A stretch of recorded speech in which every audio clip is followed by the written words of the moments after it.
Vamos filmar agora a Tef de Mano Brown e Nanda disfarçada de Ricardo, voltando do caminho de Santiago.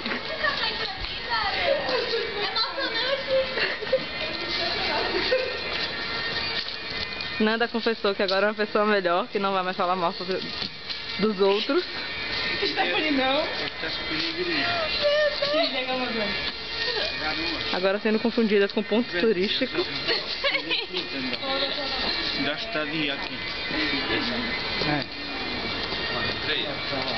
Tef passando sua experiência para terceiros.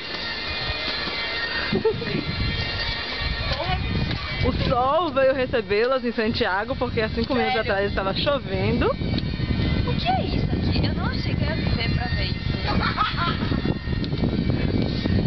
Olha que situação. Stephanie Medeiros. Fernanda lá embaixo.